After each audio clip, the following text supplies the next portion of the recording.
Hello and welcome to the class MPPCS J 2019 के second shift के paper को आज हम सॉल्व करेंगे। तो पहला क्वेश्चन लगाते हैं। कहता है which article in the constitution of India relates to the subject matter of laws made by parliament to give effect to treaties and international agreements। तो जब भी पार्लियामेंट कोई ऐसा कानून बनाती है जो कि इस तरीके के हैं जो कि ट्रीटीज और इंटरनेशनल एग्रीमेंट्स को इफेक्ट देंगे, मींस उनको प्रभावित करेंगे, तो कौन सा आर्टिकल जो है वो इस चीज़ से रिलेटेड है। 247, 246, 254, 253। तो इसका सही उत्तर है 253। ठीक है, नेक्स्ट क्वेश्चन पे चलते हैं। Who among of these determines the question whether a member of Lok Sabha has become subject to disqualification on the ground of defection in terms of the 10th schedule of the constitution। कहने का मतलब यह है कि हमारे constitution के 10th schedule के according अगर कोई मेंबर जो है लोकसभा का वो डिस्क्वालिफिकेशन करना होता है उसका बिकॉज किसी डिफेक्शन की वजह से जो 10th schedule में बताए गए हैं, तो कौन जो है डिटरमाइन करता है, कौन इस चीज़ को डिसाइड करता है। Speaker of Lok Sabha, president of India, election commission of India, special committee formed by the parliament for this purpose only. तो इसका सही उत्तर है द स्पीकर ऑफ लोकसभा है। डिटरमाइन करते हैं क्वेश्चन कि जो लोकसभा का जो एक मेंबर है वो डिस्क्वालिफिकेशन हो गया उनका डिफेक्शन की वजह से, जो कि डिफेक्शन मेंशन है 10th schedule के अकॉर्डिंग। ठीक है, तो कौन करता है? Speaker of Lok Sabha. Language to be used in the Supreme Court and in the High Courts and for the acts, bills, etc. until the Parliament otherwise provides shall be। कह रहे हैं कि जनरली सुप्रीम कोर्ट की language क्या होगी, high court की language क्या होगी, जो भी एक्ट्स बिल्स होंगे उनकी क्या होगी अगर पार्लियामेंट इन चीज़ के अलावा, मतलब अगर कुछ और नहीं कहती है तो फिर कौन क्या जो है लैंग्वेज रहेगी। Proceedings in the supreme court and in every high court shall be in English language. कि प्रोसीडिंग जो है सुप्रीम कोर्ट की और हाई कोर्ट में इंग्लिश लैंग्वेज में रहेगी। Proceedings in the supreme court in every high court shall be in Hindi language, ऐसा रहेगा, हिंदी लैंग्वेज में रहेगी। Proceedings in the supreme court will be in English but in every high court the language shall be regional. Proceedings in the Supreme Court shall be in English and in the High Court language will be Hindi और as per choice of the parties।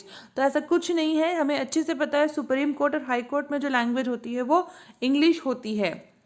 Next question की तरफ बढ़ते हैं। Next question है a professor of university who is an eminent jurist is eligible to be appointed as a जज।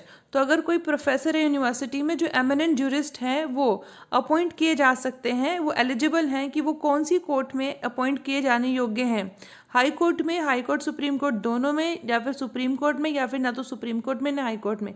तो इसका सही उत्तर है सुप्रीम कोर्ट में। वेरी इंपॉर्टेंट है हमारी जनरल नॉलेज के लिए ये बात। ठीक है, नेक्स्ट क्वेश्चन की तरफ आगे बढ़ते हैं। नेक्स्ट क्वेश्चन है who among the following holds his office at the pleasure of president. Very very important question है एग्जाम पॉइंट ऑफ व्यू से भी और जीके के पॉइंट ऑफ व्यू से भी, कि इनमें से कौन है जो प्रेसिडेंट की इच्छा पे जिसका ऑफिस, जिसका कार्यकाल जो है डिपेंड करता है। Speaker of Lok Sabha, attorney general of India, controller and auditor general of India, chairman of the union public service commission. तो इसका सही उत्तर है अटॉर्नी जनरल ऑफ इंडिया है, जिनका की ऑफिस जो है प्रेसिडेंट के प्लेजर के ऊपर डिपेंड करता है। In the following which dispute is not covered the original jurisdiction of supreme court. इनके अंदर इन जो फॉलोइंग हमने क्वेश्चन मेंशन किए हैं इसके अंदर कह रहे हैं कि जो ओरिजिनल जुरिसडिक्शन होगा सुप्रीम कोर्ट का वो कवर नहीं होगा कौन से डिस्प्यूट में। Between the government of India and one or more states, between the government of India and any state or states one side and one or more other states on the other, तो यहाँ पर तो cover होंगे between two or more states, pre constitutional treaty और agreement. तो यहाँ पर original jurisdiction supreme court का नहीं आता, जो कि प्री कॉन्स्टिट्यूशनल ट्रीटी या एग्रीमेंट होता है।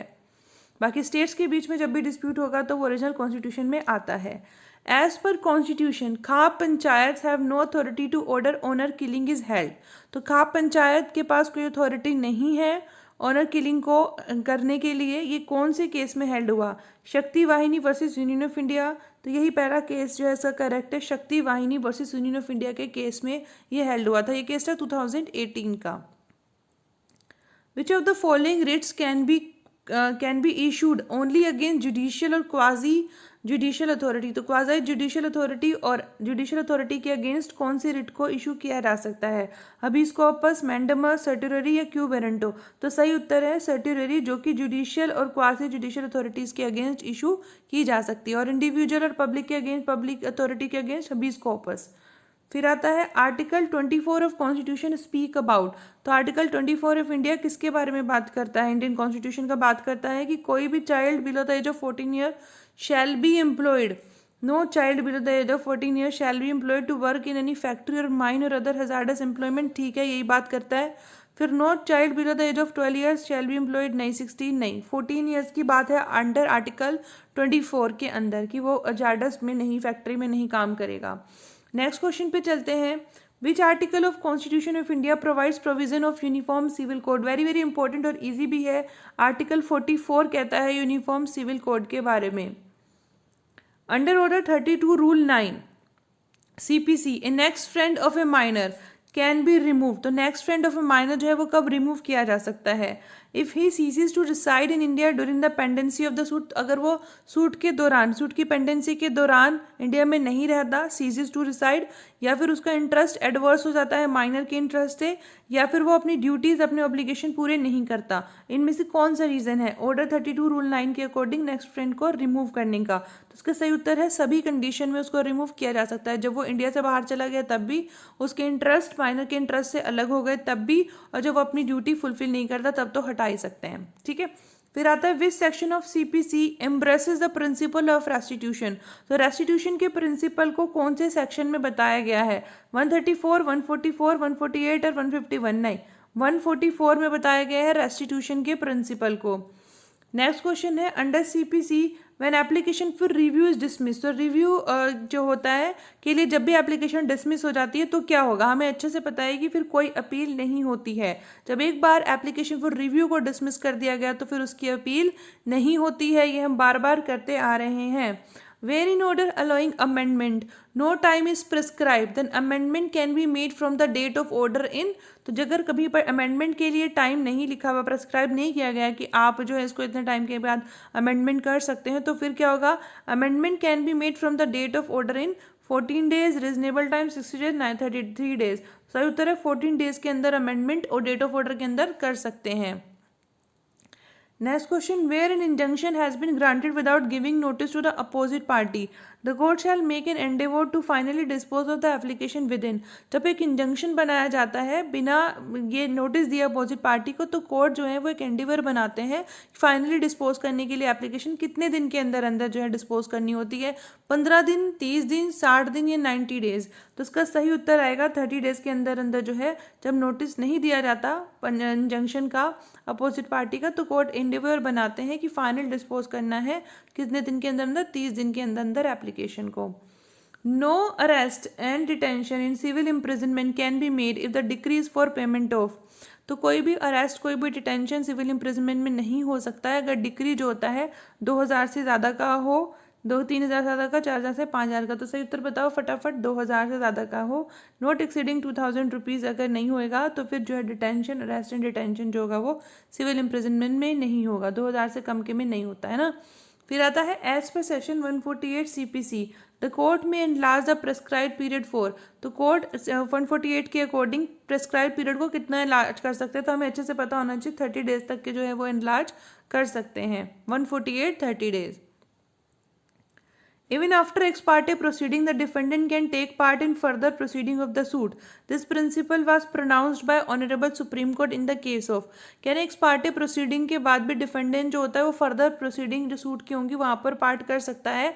ये प्रिंसिपल कौन से केस में हेल्ड हुआ था? बहुत इंपॉर्टेंट है, अर्जुन सिंह वर्सेस मोहिंदर कुमार के केस में हुआ था कि एक्स पार्टे प्रोसीडिंग हो गई, उसके बाद भी डिफेंडेंट जो होता है वो फर्दर प्रोसीडिंग ऑफ सूट में पार्टिसिपेट कर सकता है, कैन टेक पार्ट।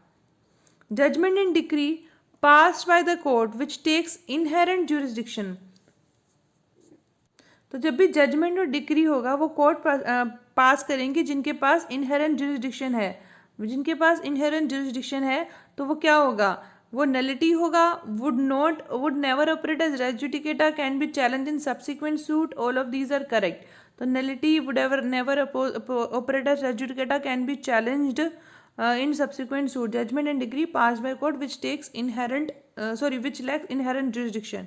रहेगा लैक्स इन जो है इन लैक्स होगा यहाँ पे, नोट टेक्स नहीं होगा यहाँ पे, लैक्स होगा. जिसके पास इनहेरेंट जुरिडिक्शन नहीं है वो जजमेंट एंड डिक्री पास करते हैं तो वो नल हो जाएगा और ऑपरेट नहीं करेगा कभी रेस जुडिकेटा की तरह, और वो सब्सिक्वेंट सूट में चैलेंज किया जा सकता है. ठीक है, जैसे अब इनहेरेंट जुरिडिक्शन नहीं है कोर्ट के पास. तो under which provision decreed amount may be directed for payment in instalments after passing the decree. तो डिक्री पास होने के बाद instalment after passing the decree, कह रहे हैं कि कौन से प्रोविजन में डिक्रीड अमाउंट जो है वो डायरेक्ट की जा सकती है पेमेंट के लिए, इंस्टॉलमेंट में देने के लिए. जब डिक्री पास हो गया तो इंस्टॉलमेंट में अलाउ किया जा सकता है. ऑर्डर 20 के कौन से रूल के अंदर ये मेंशन किया गया? अंडर रूल 11 मेंशन किया गया है कि can be directed for payment in instalment. Suits for declaration and injunction in respect of public nuisance under section 91 of CPC can be instituted by. तो section 91 के अंदर जब भी कोई सूट होगा डिक्लेरेशन और इंजंक्शन के लिए पब्लिक न्यूसेंस के रिस्पेक्ट में, तो कौन इंस्टीट्यूट कर सकता है? Individual without leave of the court, an individual with the leave of the court, two or more person without the leave of the court, या two or more person with the leave of the court. तो सही उत्तर ये आएगा 91 में. जब भी दो लोगों को करना है या दो से लोगों को डिक्लेरेशन के लिए, इंजंक्शन के लिए, पब्लिक न्यूसेंस के कंटेक्स्ट में जब भी सूट फाइल करना है तो 2 या 10 से ज़्यादा लोग कर सकते हैं कोर्ट की परमिशन के बाद या कोर्ट की परमिशन के साथ, ऐसा भी बोल सकते हैं. Dismissal of suit by court under order 17 rule 3 CPC only remedy available to plaintiff is to file. अगर ऑर्डर 17 के रूल 3 में कोई सूट को डिसमिस किया जाता है तो रेमेडी क्या होगी प्लेंटिफ के पास? कि वो अपील के चला जाए, एप्लीकेशन लेके जाए 151 में, एप्लीकेशन लेके जाए अंडर ऑर्डर 9 रूल 9, या फिर इनमें से सभी. तो सही उत्तर है अपील में जाएगा ऑर्डर 17 रूल 3. नेक्स्ट क्वेश्चन थोड़ा टेक्निकल है, ध्यान से सुनिएगा. Suit was filed on 20 November 2012 and it has been specifically pleaded that cause of action arose on 6th October 2012. Defendant appeared and without filing written statement he filed an application under order 7 rule 11 CPC on the ground that suit is barred by limitation. State what is correct legal position. कह रहे हैं कि एक suit file किया गया कब? 20 नवंबर 2012 को, और ये स्पेसिफिकली प्लीड किया गया है कि जो कॉज ऑफ एक्शन है वो 6 अक्टूबर 2012 को अराइज हुआ. डिफेंडेंट आया और उसने जो है रिटन स्टेटमेंट फाइल नहीं किया, उसने एक एप्लीकेशन लगा दी कि अंडर ऑर्डर 7 रूल 11 CPC के ये सूट जो है वो लिमिटेशन के द्वारा बार है. तो बताओ लीगल पोजीशन क्या है? Application under order 7 rule 11 is not maintainable because written statement should be filed firstly. या ये सही है? Plaint shall be rejected because suit is barred by law of limitation. Plaint को रिजेक्ट कर दें क्योंकि वो कह रहा है सूट जो है वो बार बाय लिमिटेशन है. Dismissible of application will be proper. Objection could not be decided without recording evidence of parties. तो ये ऑप्शन सही है. एप्लीकेशन को डिसमिस किया जाएगा क्योंकि ऑब्जेक्शन जो होंगे वो डिसाइड नहीं किए जाएंगे बिना रिकॉर्ड किए गए एविडेंस, जो पार्टीज के एविडेंस होंगे उनके एविडेंस रिकॉर्ड किए बिना कोई भी ऑब्जेक्शन जो है वो नहीं रिकॉर्ड किया जाता, और वो ऑब्जेक्शन लेके आया था कि सूट बार बाय लिमिटेशन है. Application should be allowed because plaint does not disclose correct cause of action. तो ये वाला नहीं है, ठीक है, सी है उसका ऑप्शन करेक्ट.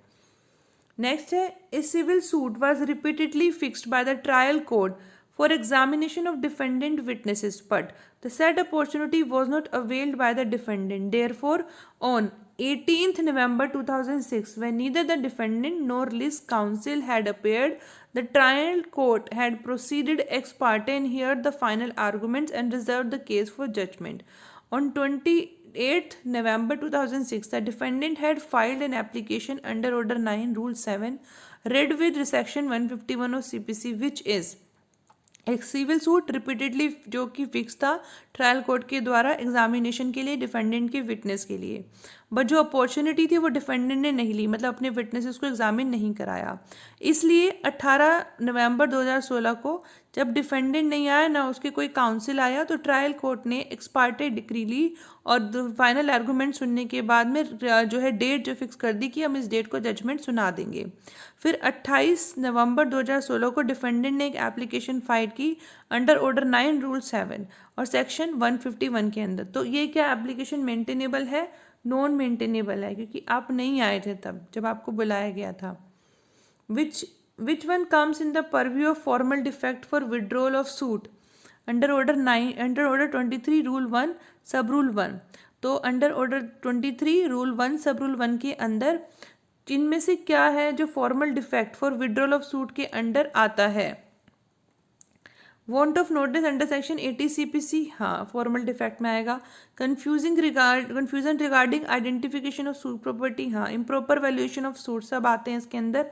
तो ऑल ऑफ दीज हो गया formal defect purview of order 23 rule 1। Transfer of ownership of immovable property in exchange for a price paid और प्रोमिस्ड, और पार्टली पेड और पार्टली प्रोमिस्ड, आधी कर दी है आधी प्रोमिस कर दी, तो क्या होगा ये सेल होएगा। बहुत इजी है ये। A gives a lakh of rupees to B, reserving to himself with B's assent the right to take back at pleasure rupees 10,000 out of 10 lakh, the gift in respect of 10,000। अब यहाँ देखो वो कह रहे हैं कि एक A ने एक B को गिफ्ट दिया उसको 1 लाख रुपए का, उसमें से उसने रिजर्व कर लिया बी की एसेंट सहमति से कि मैं 10,000 रुपये वापस लूँगा। तो जो 10,000 रुपये का गिफ्ट है, दिया तो पूरे 1 लाख का, 10,000 भी दिए थे, तो उसमें 10,000 वापस रखने का अधिकार रख लिया, तो गिफ्ट क्या होगा? वॉइड होगा, क्योंकि जो इस तरह की कंडीशन होती है वो वॉइड हो जाती है, बाकी गिफ्ट जो होता है वो वैलिड होता है। Improvements to mortgage property is provided in which of the following section. तो इम्प्रूवमेंट आएंगे तो कहाँ पर मेंशन किए गए हैं? 63A में इम्प्रूवमेंट मेंशन किए गए हैं। In the absence of contract or local law or usage to contrary a lease of immovable property for manufacturing purpose. अब देखो यहाँ पे मैन्युफैक्चरिंग पर्पस के लिए है, तो अगर कोई कॉन्ट्रैक्ट नहीं हुआ, एब्सेंस ऑफ कॉन्ट्रैक्ट है, लोकल लॉ यूसेज नहीं है, तो उस केस में मैन्युफैक्चरिंग पर्पसेस के लिए लीज जो है कैसे डिटरमाइन होगी? From year two year determine होगी। एग्रीकल्चर के केस में हमें पता है, नोटिस की बात करें तो आधा साल होता है, मतलब 6 महीने, और 1 महीने के केस की बात करते हैं जहाँ पे तो 15 दिन का होता है, और यहाँ पर मैन्युफैक्चरिंग में year two year. A lease of immovable property from year to year or exceeding 1 year can be made only। तो अगर 1 साल से ज़्यादा की लीज होगी तो हमें अच्छे से पता है वो कैसे बनेगी? रजिस्टर्ड इंस्ट्रूमेंट के थ्रू बनती है। फिर नेक्स्ट क्वेश्चन पे आइए। What is the effect of holding over? हमें पता है होल्डिंग ओवर का मतलब ये होता है कि जो लीज होती है वो रीन्यू हो जाती है, लीज जो होती है वो रीन्यू होती है। होल्डिंग ओवर का इफेक्ट ये होता है, और बार बार ये क्वेश्चन आ रहा है, इसलिए प्लीज इसको कर लेना। Which section of transfer protect is related to oral transfer? तो ओरल ट्रांसफर से रिलेटेड सेक्शन 9 है, ये भी हमें पता है, ये भी इंपॉर्टेंट सेक्शन है। नेक्स्ट क्वेश्चन है, a promise to pay time bar debt is. तो अगर टाइम बार डेट को जो है वादा किया जाता है देने के लिए, तो वो इन्फोर्सेबल नहीं होता, डिस्क्रिप्शन ऑफ डेटर पे होता है, इन्फोर्सेबल होता है। तो सही उत्तर है enforceable. Promise to pay time bar debt is enforceable. Where both of the parties to an agreement are under a mistake as to a matter of fact। अब देखो यहाँ पे कह रहे हैं as to a matter of fact essential to agreement, कि अगर कोई ऐसा जो मैटर था जो कम ज़रूरी है एग्रीमेंट के लिए और उसके लिए दोनों पार्टी मिस्टेक में है, तो हमें पता है क्या होता है? एग्रीमेंट हो जाता है वॉइड हो जाता है। मैटर ऑफ फैक्ट पे ऐसे हो जाता है, मिस्टेक ऑफ फैक्ट में वॉइड हो जाता है। When the agent contracts without disclosing name and existence of his principal, in such case on knowing the principal the third party may file a suit against। तो ये भी हमने पहले example से किया था कि ए बी का एजेंट है, और फिर उसने जो है बाद में उसको पता चलता है कि सी के लिए काम कर रहा था, मतलब ए बी का एजेंट है, सी को बाद में पता चलता है कि ये जो है काम कर रहा था बी के लिए, तो फिर कौन लायबल होगा सी के लिए कि पैसे नहीं आए? तो ए बी दोनों, या ए कौन? प्रिंसिपल एजेंट या प्रिंसिपल एजेंट, तो दोनों होते हैं। हमने पहले भी ये प्रॉब्लम के अकॉर्डिंग किया, प्रॉब्लम से सॉल्व किए हुआ है ये वाला। Active concealment of fact is associated. तो अगर कोई जानबूझ के छुपाता है किसी फैक्ट को, एक्टिवली कंसील करता है किसी फैक्ट को, तो वो फ्रॉड में आता है, कोर्जन में नहीं। कोर्जन में तो डरा धमका के, मिसरिप्रेजेंटेशन तो गलत तरीके से पता होना, और मिस्टेक का मतलब तो गलती हो गया, तो फ्रॉड की तरह। एक्टिव कंसीलमेंट का मतलब हुआ fraud. The delivery of goods by one person to another for some purpose, किसी पर्पस के लिए गुड्स दिए हैं, upon a contract that they shall when the person is accomplished be return or otherwise disposed of according to the direction of the person delivering them is known as. किसी purpose के लिए कोई goods देना, तो हमें पता है इसमें से गारंटी नहीं होती, बेलमेंट होता है। इंडेमनिटी नहीं होती, गारंटी नहीं होती, बेलमेंट होता है, और फिर जब वो पर्पस पूरा हो जाता है तो वापस लौटाने पड़ते हैं goods. A promises B to drop a prosecution which he has instituted against B।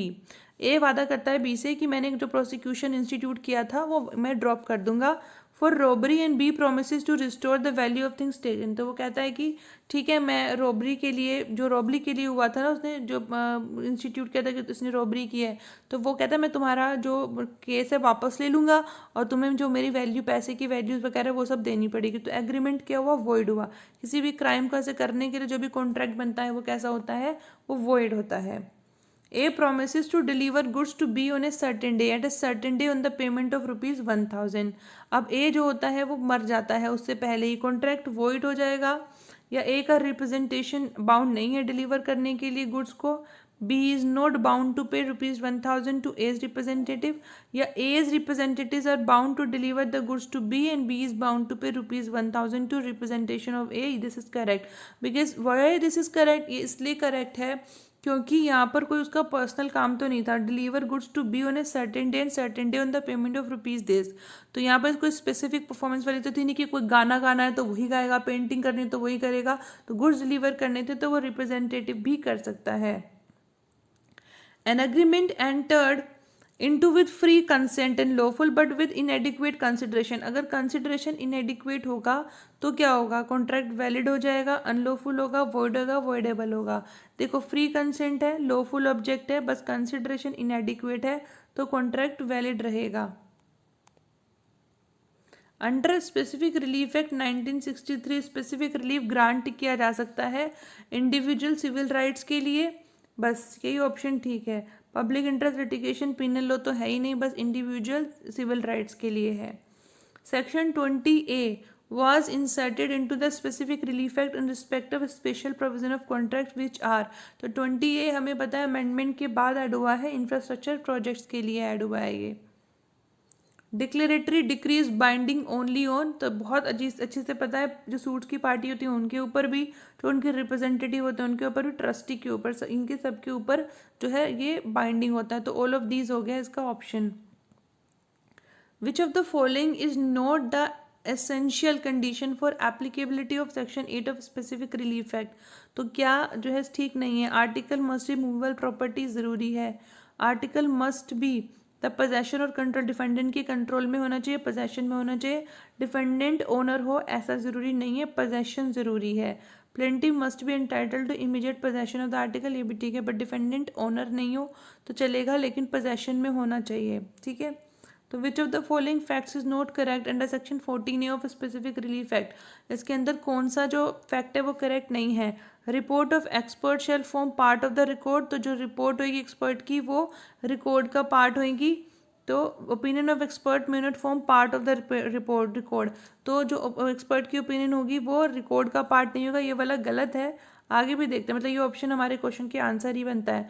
The court may require और direct any person to give relevant information to expert, हाँ ये सब हो सकता है। Corrected the expert shall be entitled to such fee cost expenses the court may fix, हाँ तो मतलब ये करेक्ट नहीं है। ये opinion of expert may not form part of the record. Next question पे आते हैं। In a suit for a specific performance of contract in which compensation has not been claimed, fresh suit for compensation कह रहे हैं कि specific performance के लिए कहा था और कंपेंसेशन उसमें क्लेम किया नहीं गया, तो फ्रेश सूट बना सकते हैं कि कंपेंसेशन के लिए नहीं, वो मेंटेनेबल नहीं है, वो बार्ड है, फ्रेश सूट नहीं बना सकते आप कंपेंसेशन के लिए। Way the prescribed period of limitation for an application is expiring on A holiday. अब देखो बहुत आसान है, तो जब हॉलीडे पे प्रेस्क्राइब्ड पीरियड एक्सपायर होता है तो हमें पता है जब नेक्स्ट डे कोर्ट खुलती है तब वो वहाँ पर तब वो डे काउंट होता है। तो may be made on the day when the court reopen, सही उत्तर ये है, जब कोर्ट रीओपन होगी तब ये दोबारा आएगा। Any suit for which no period of limitation is provided elsewhere in limitation act, तो जब लिमिटेशन एक्ट में कोई टाइम पीरियड नहीं बताया गया तो हमें अच्छे से पता है 3 साल होंगे from the right when the right to save sue accrue, जब टाइम राइट अकर होता है उसके 3 साल जो होगा लिमिटेशन पीरियड काउंट होगा। नेक्स्ट क्वेश्चन पे चलते हैं। लीगल डिसेबिलिटी में माइनॉरिटी, इंसैनिटी, इडियोसी तीनों चीज़ें आती हैं, तो इसका सही उत्तर ऑल ऑफ दीज है। What is the limitation for foreclosure, very very important है, 30 साल है फोरक्लोजर के लिए। कितने साल है, 30 साल फोरक्लोजर के लिए। नेक्स्ट क्वेश्चन है। If a tenant under MP accommodation control act 1961 section 13 subsection 1 fails to deposit और pay any amount as required by this section. तो सेक्शन 13 का सबसेक्शन 1 जो कहता है अमाउंट डिपॉजिट करने के लिए और टेनेंट जो है अमाउंट नहीं डिपॉजिट कर पाता, तो कोर्ट जो है ऑर्डर जो देती है डिफेंस को against eviction to be struck out करने के लिए एविक्शन को। तो कौन से सेक्शन में बताया गया 13 के, लेकिन कौन से सबसेक्शन में 6 में। इतना इंपॉर्टेंट नहीं है ये क्वेश्चन, बट फिर भी चलो आया हुआ है तो भाई इंपॉर्टेंट मान लेते हैं। Under MP accommodation control act which one of the following is not member of family. तो ये तो इंपॉर्टेंट है क्योंकि बार बार हम पढ़ रहे हैं मैरिड सिस्टर जो होती है वो फैमिली का, मैरिड सिस्टर मैरिड डॉटर ये सब फैमिली का पार्ट नहीं होते। ग्रैंडफादर ब्रदर ब्रदर सन हो गया, ठीक है ना, तो ये हो गया। For the purpose of chapter 3 A MP accommodation control act landlord does not include. तो लैंडलॉर्ड में क्या नहीं आता, physically handicapped person, retired government servant, widow, divorced wife, retired employee in private company, ये नहीं आता। चैप्टर 3 ए की बात हो रही है यहाँ पे, इसको बात ध्यान रखना, चैप्टर 3 ए की बात है यहाँ पे। The standard rent shall be fixed for. तो स्टैंडर्ड रेंट कितने टाइम के लिए फिक्स होगा, 6 महीना, 11 महीना, 12 महीना, सबको पता है 12 महीना के लिए फिक्स होएगा standard rent. A revision against A final order passed by rent controlling authority on an application submitted by a retired government servant for eviction of his tenant on the ground of bona fide requirement। ये question पहले भी किया हुआ है। कह रहे हैं कि रिवीजन होता है किसके, जो कि रेंट कंट्रोल अथॉरिटी ने फाइनल ऑर्डर पास किया था उसके अगेंस्ट रिवीजन के लिए अगर जाता है व्यक्ति। किस केस में जाता है, जब एक एप्लीकेशन बनाई गई थी रिटायर्ड गवर्नमेंट सर्वेंट के लिए द्वारा कि उसको टेनेंट को एविक्शन इसलिए करना है क्योंकि वो बोनाफाइड रिक्वायरमेंट है, तो वो जो रिवीजन जाएगा वो किसके पास जाएगा, वो हाई कोर्ट के पास जाएगा, ठीक है। जहाँ पर रिटायर्ड गवर्नमेंट सर्वेंट के द्वारा वाले केस में रिवीजन की जब बात आएगी तो वो कहाँ जाएगा, वो हाई कोर्ट के पास जाएगा। Under chapter 9 of MP land revenue code all entries made under this chapter in the land record shall be presumed to be correct until the contrary is proved। तो अगर कुछ इसके अपोजिट नहीं prove किया जाता, जितनी भी एंट्रीज होंगी वो सब कैसे होगी, मान लिया जाएगा कि वो करेक्ट है। कौन से सेक्शन में कहा है, सेक्शन 117 में, और ये वेरी वेरी इंपॉर्टेंट क्वेश्चन है। एग्रीकल्चर लैंड बाय भूस्वामी may lease for a period of. तो हमें पता है एग्रीकल्चर लैंड जो होती है भूस्वामी कितने टाइम के लिए दे सकते हैं, 5 साल के लिए, 5 years ए टाइम, एक बार में। Section 131 of MP land revenue code, section 131 किससे रिलेटेड है, penalty of destruction, injury or removal of boundary survey marks नहीं, right of way and other private easements, इससे रिलेटेड है 131, rights of way and other private easement से related है। Which of the following revenue authority does not confer with the revisional powers under the MP Land Revenue Code 1989। तो MP Land Revenue Code 1989 के अंदर इनमें से कौन सी revenue authority है जिनके पास रिविजनल पावर नहीं है, does not confer with the revisional power, board of revenue, settlement commissioner, settlement officer या सब डिविजनल ऑफिसर। तो इसका सही उत्तर है सब डिविजनल ऑफिसर के पास में रेवेन्यू अथॉरिटी में रिविजनल पावर नहीं है।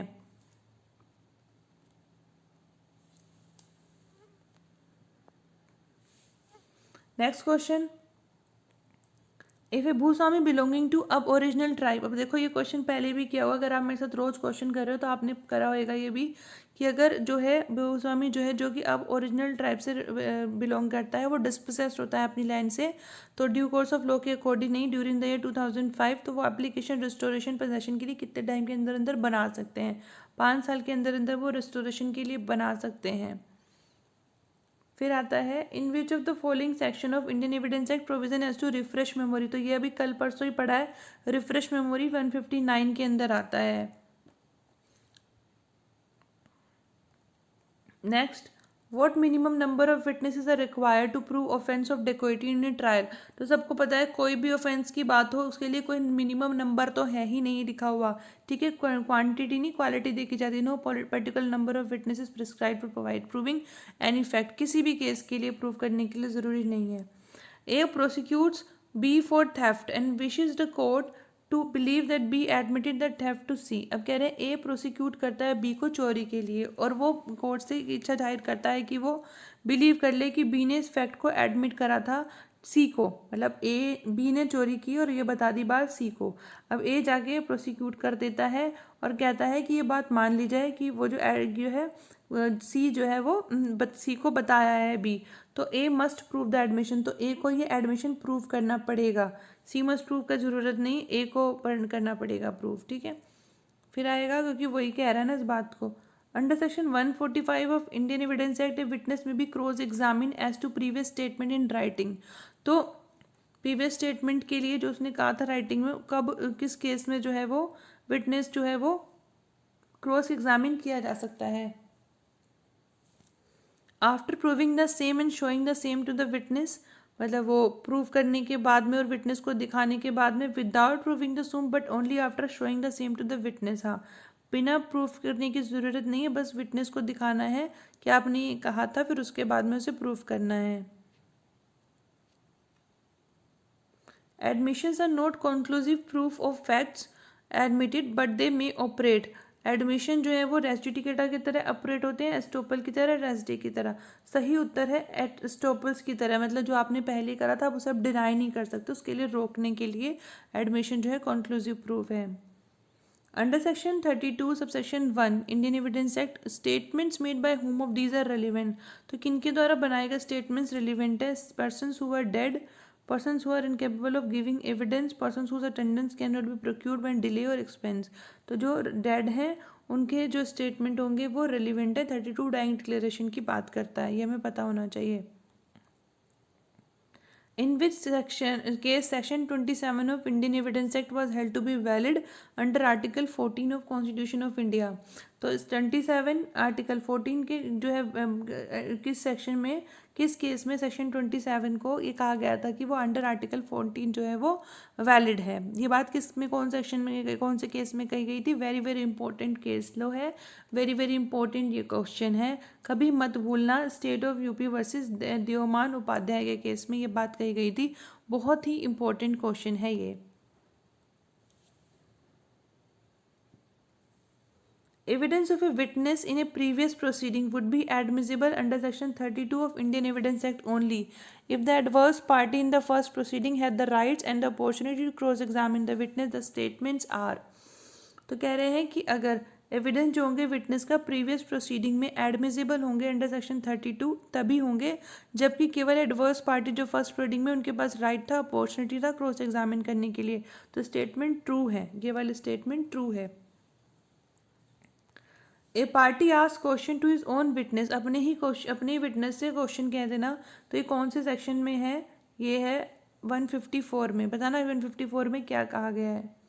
Which one of the following section of Indian evidence act has been inserted by dowry prohibition act 1986। तो बहुत इंपॉर्टेंट है और बहुत ही ज़्यादा ये बात है, पता होनी चाहिए। 113B को 1986 के अमेंडमेंट से बात ऐड किया गया, 113A को नहीं किया गया था। ये बात बताइएगा मुझे अगर आप बता पाएँ कि 113A को कौन से ईयर में किया गया था, ठीक है, बोल देती, आपको बताना है answer.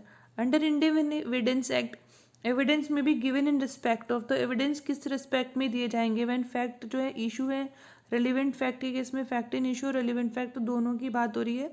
Fact in issue and relevant fact में जो होंगे एविडेंस जो होंगे वो दिए जा सकते हैं। ए डिस्प्यूटेड हैंड राइटिंग जो है वो कैसे प्रूव होगी? कैसे प्रूव होगी? By calling hand writing expert, ठीक है। बाय एग्जामिनिंग ए पर्सन एक्विंटेड, जो उसके जानकारी रखता हो उसकी हैंड राइटिंग को, तो उसको एग्जामिन कर लेंगे।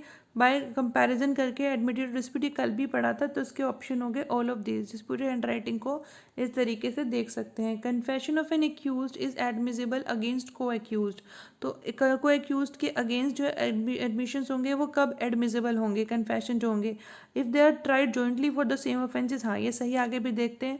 If they are tried jointly for different offences, नहीं, सेम ऑफेंस होना चाहिए, एक साथ ही ट्राई होने चाहिए। They are tried for different offences and not jointly, ये भी गलत है।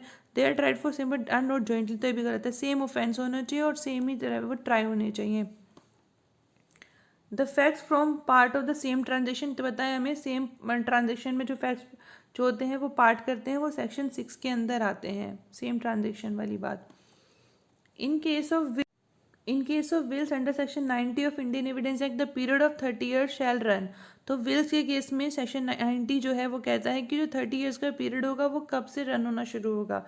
From the date of the will, तो यही ऑप्शन सही है। टेस्टेटर की डेथ नहीं, जब विल की डेट होती है उससे शुरू होएगा जो है 30 ईयर्स का period. Under Indian penal code if the offence is punishable with fine only, तो आगे यही पूछ रहे होंगे कि जो इम्प्रिजनमेंट होगा वो कैसा होगा। तो बस ये जो थोड़ा सा ही समझ में आ जाता है कि आगे पूछने क्या लगे। Imprisonment in default of payment of fine shall be simple, simple होगा अगर ऑफेंस जो है फाइन से ही सिर्फ सिर्फ जो है फाइन ही उसके ऊपर लगेगा। नेक्स्ट क्वेश्चन है an offense is punishable with imprisonment as well as fine, the maximum punishment in default of fine which can be given। तो अगर कोई ऑफेंस है जो पनिशेबल है इम्प्रिजनमेंट के भी और फाइन के साथ साथ में, तो मैक्सिमम पनिशमेंट, अगर फाइन नहीं व्यक्ति देता है तो मैक्सिमम पनिशमेंट जो होगा मतलब उसे कितना दिया जा सकता है।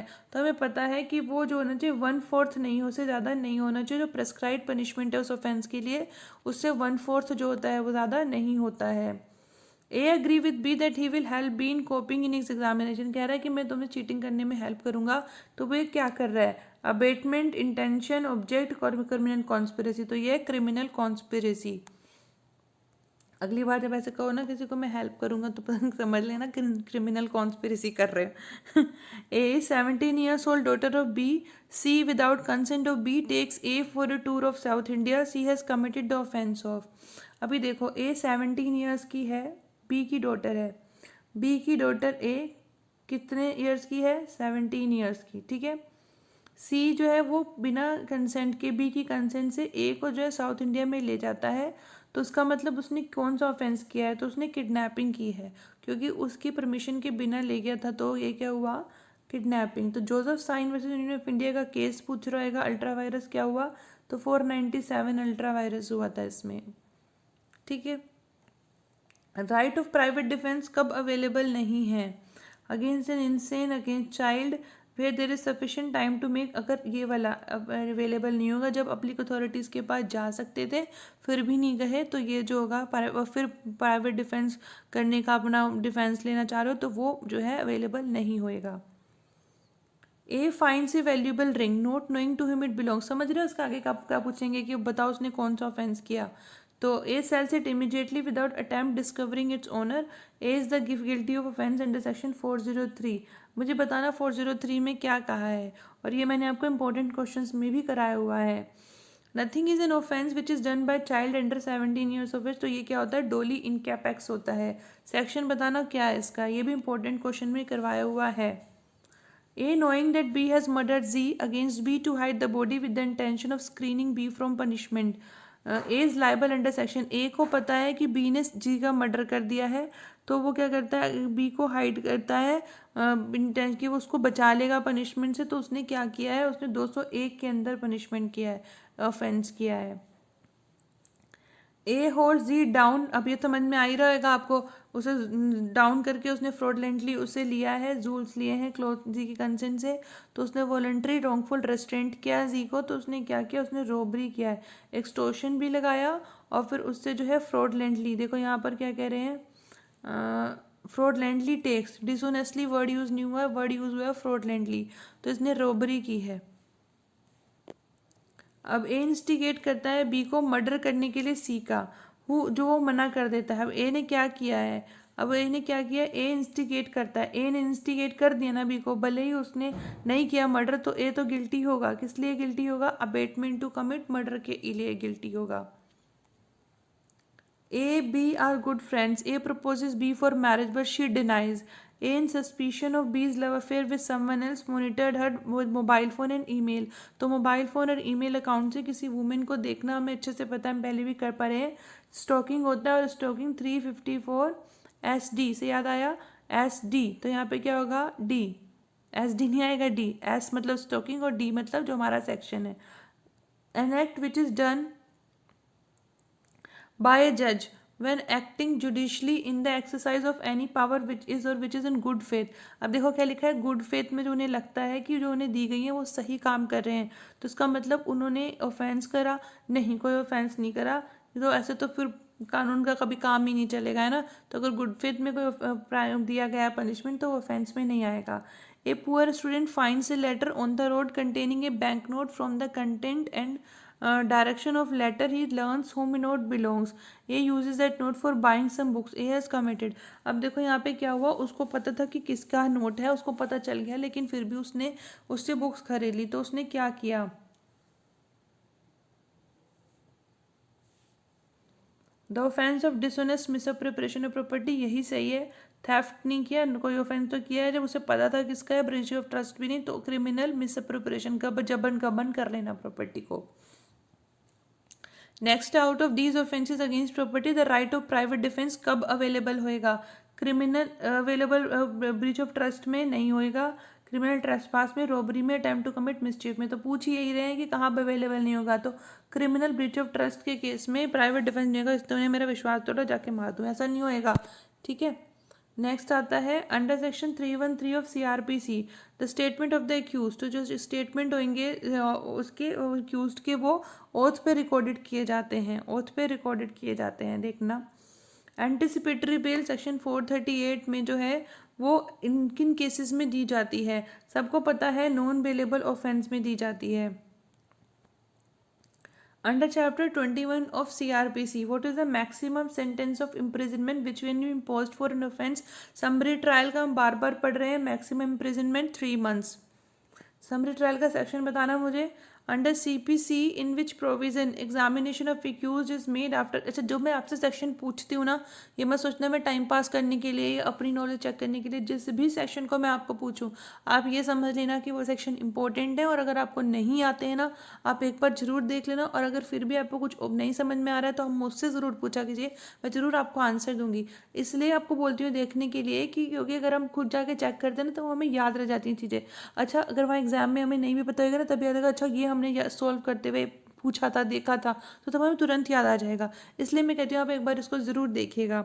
तो बताइएगा मुझे समरी ट्रायल का क्या सेक्शन है। तो under CPC in which provision examination of accused is made after prosecution evidence, तो प्रोसिक्यूशन एविडेंस के बाद जो है एग्जामिनेशन एक्यूज होएगा, कौन सी सेक्शन कह रहा है, कौन सा प्रोविजन कह रहा है, 311, 313, 315, 317, तो उसका 313 उत्तर है। ठीक है, magistrate of first class passes a sentence of fine of 100 rupees only, सिर्फ 100 रुपीज़ का फाइन दिया उन्होंने मजिस्ट्रेट ऑफ फर्स्ट क्लास, और हमने कल भी पढ़ा था इस सेक्शन को कि उसके बाद क्या होगा, वो जा सकते हैं अपील, अपील कहीं पे लाई नहीं कहेगी, हमने पढ़ा था सबके ऑफेंस किस किस केस में नहीं होंगे, अब आगे नहीं फर्दर अपील के लिए नहीं जा सकते। Under section 167 of CrPC the longest period for which an accused can be remanded to police, तो सबको पता है ज़्यादा से ज़्यादा दिन के लिए रिमांड जो हो सकती है 15 डेज की हो सकती है।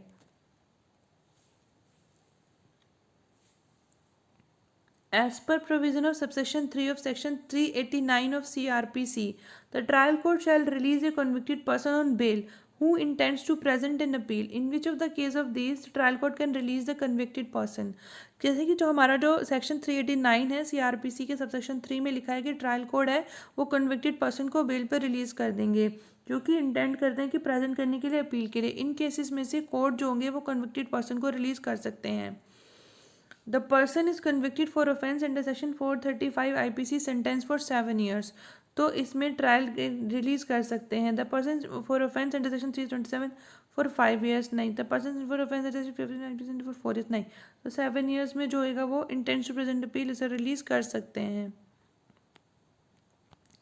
As per section 372 of CRPC, a victim shall have a right to prefer an appeal but cannot file against the order which is, तो कह रहे हैं कि एक सेक्शन 372 के सीआरपीसी के अकॉर्डिंग विक्टिम के पास अधिकार है कि वो एक appeal they they, but he can not file against the order, वो उस ऑर्डर के अगेंस्ट नहीं फाइल कर सकता जिसमें कोर्ट ने एक्विट कर दिया एक्यूज को, कोर्ट ने कन्विक्ट कर दिया कम ऑफेंस के लिए, कोर्ट ने इनएडिक्वेट इम्पोज कर दिया सेंटेंस या फिर इनएडिक्वेट कंपेंसेशन दे दिया। आगे कह रहे हैं विक्टिम के पास अपील जाने के लिए है, लेकिन वो कौन से ऑर्डर के अगेंस्ट नहीं जा सकता, तो एक्विट कर दिया तो जा सकता है, कॉन्विक्ट कर दिया कम ऑफेंस के लिए तो भी जा सकता है। अगर इनएडिक्वेट सेंटेंस दे दिया, जैसे अगर 4 साल तक की दे सकते थे 1 साल की सजा दी, तो फिर नहीं जा सकते कि भाई आप कैसे कहोगे, कोर्ट ने केसेस के जो उसके फैक्ट्स होंगे उसके अकॉर्डिंग ही दिया है तो फिर नहीं जा सकते अपील में, वैसे कम साल की सजा दी हो जाती थी तो।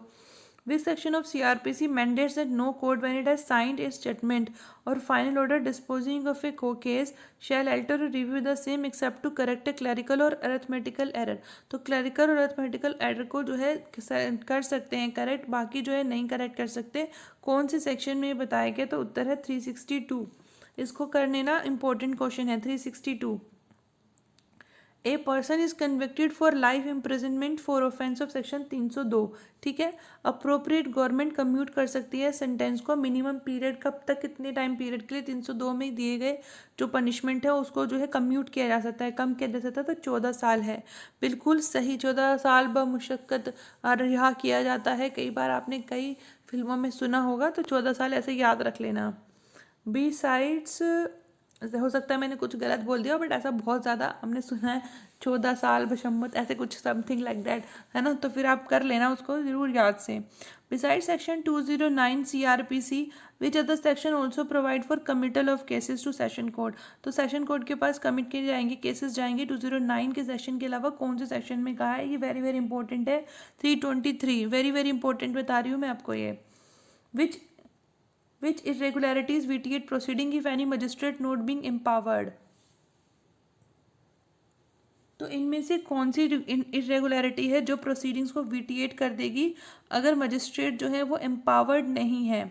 Search warrant under section 94, hold and inquest under section 176, tries and offended summarily, इसको जो है ये मजिस्ट्रेट नॉट बीइंग एम्पावर्ड था, तो इरेगुलरिटी जो होगी वो विटिएट कर देंगी प्रोसीडिंग्स को।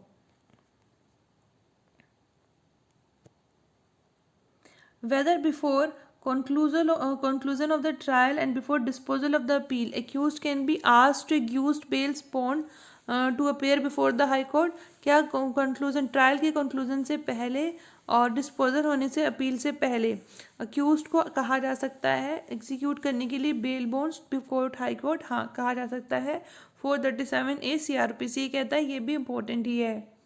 The protection against double jeopardy, अभी बिना सोचे बिना दिमाग लगाए 300 इसका सेक्शन है, बिना सोचे 300 इसका सेक्शन है। Under which section double jeopardy क्या है CRPC में? 300 में है। Under which section of CRPC an accused person can himself be competent witness? Very very important question, बार बार आ ही जाता है गाए बगाए, तो 315 इसका सही उत्तर।